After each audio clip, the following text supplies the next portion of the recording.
Kuykendall, and welcome to the couch again. I have not actually sat on my couch to film a video in a good minute, so don't mind the clay heads. My sisters all made them. So today's case is one that I saw on TikTok a few months ago, and it kind of just intrigued me because I was like, wow, how could this happen to somebody? But could you imagine being stalked by someone who is using your phone to do it? Like, just could you picture it? Because in 2007, this exact thing happened to a 16-year-old girl named Courtney Kuykendall and her family. I have no idea if I'm saying her last name right. If I am not, please comment down below what it is. So, like I said, this started for her in 2007. So in 2007, she received numerous messages from her friends in her hometown, Faircrest, Washington. So upon looking at these texts from her friends, she saw that they were questioning her why they had received a text from her that simply just said gay. The one word gay. Now, presumably, if you're a 16-year-old girl and your friends are texting you saying, "Why are you sending me gay?" and just gay, you would probably think that they were pranking you. But Courtney knew that she didn't send these text messages to her friends, and she was actually left confused about why they were asking her about it and talking about it, and she brushed it off, not really thinking anything of it. But little did she know what was about to come. Like, she had no idea. So soon after, the friends started texting her asking, "Why did we just receive a text from you saying gay?" or other stuff. She started receiving threats. Phone calls would come in almost daily with a scratchy voice threatening her entire family, saying that their throats were going to be slit. These calls would show up under the name restricted. These messages got to the point where they were coming in around the clock and would come through both of the family's landlines and their cell phones. If you don't know what a landline is, editing Sarah will put up a landline.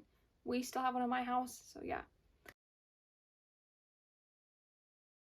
So in an attempt to stop the call from coming in so frequently, they changed their phones and went as far as changing their phone numbers and actually turning their phones completely off. They even got new cell phone accounts, but nothing seemed to slow down this unknown restricted person. At one point, Courtney and her parents and her siblings were just fed up with these phone calls from this restricted stalker person that they called the police. And while they were in the middle of explaining their situation to an officer, all of their phones turned on and called each other,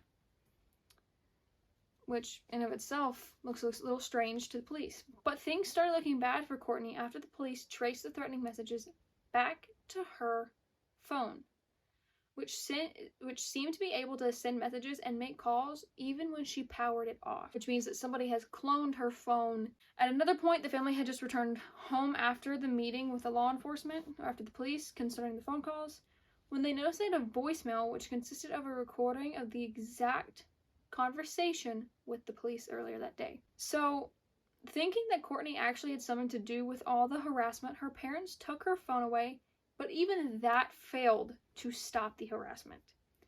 To make things worse, the family realized that this restricted person, in addition to being able to listen to everything that they say, also seemed to be able to see them, even when they were inside their own home. So they got a security system, and they got a new security system at that. This person restricted, called them moments later to tell the family that they knew the new passcode to it. Among other things, Restricted made comments about the family. The comments he made was on their clothing, and the most infamous quote that came from Restricted during this time was in response to another victim, which was friends with Courtney and her family, Andrea McKay. She was cutting limes on the counter one time, and the caller responded by messaging her merely to say how they preferred lemons over limes. One night, an unknown person knocked on Courtney's family door before they ran off into the night.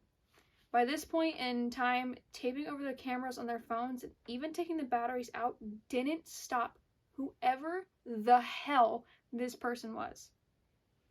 Whether this was not up to leaving this, whoever this was not up to leaving this family and the people in their lives and surrounding them alone. The ongoing harassment and lack of answers became the stuff of nightmares for Courtney and her family. Their stalker had no intention of leaving them alone and seemed to not stop the harassment, which left the cops baffled at how it was still such an ongoing thing. But for reasons which are still unclear to this day, the mystery of the stalker seems to have trailed off.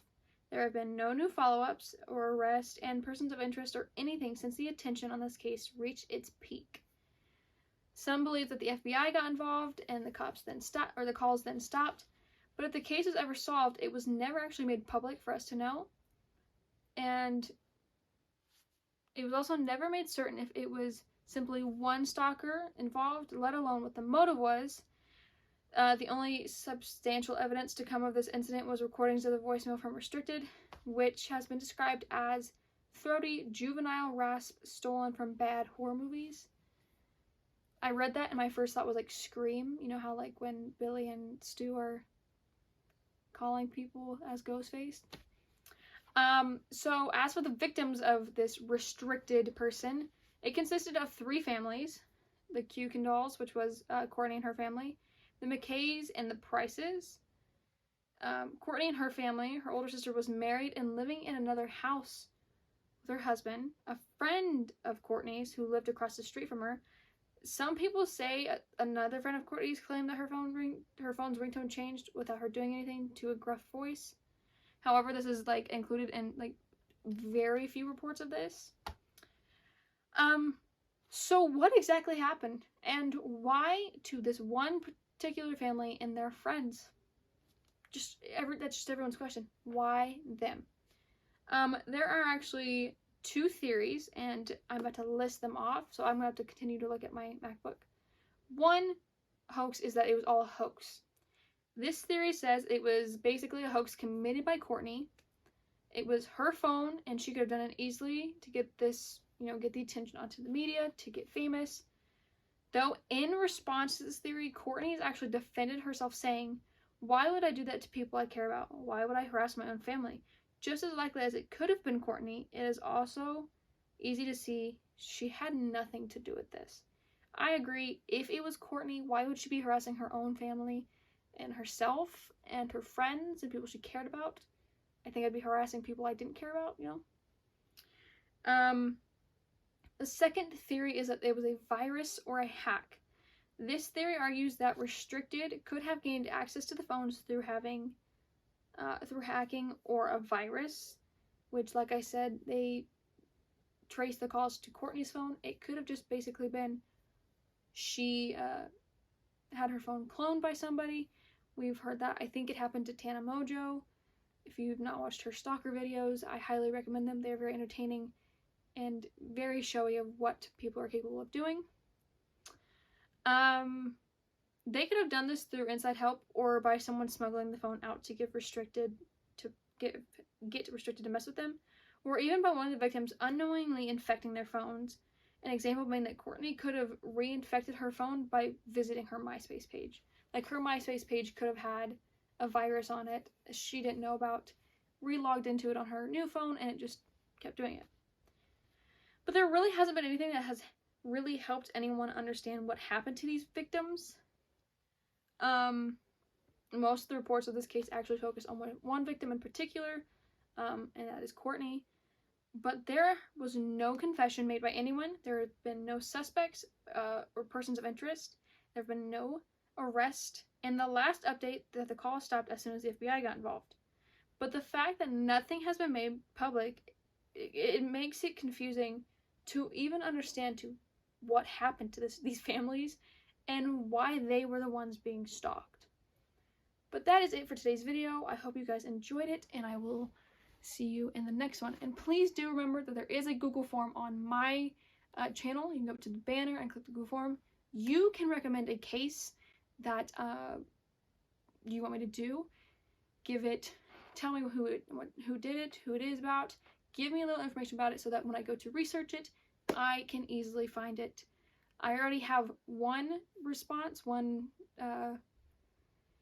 case that somebody wanted me to do, and it was so difficult to find. They gave me some, specific places of what happened.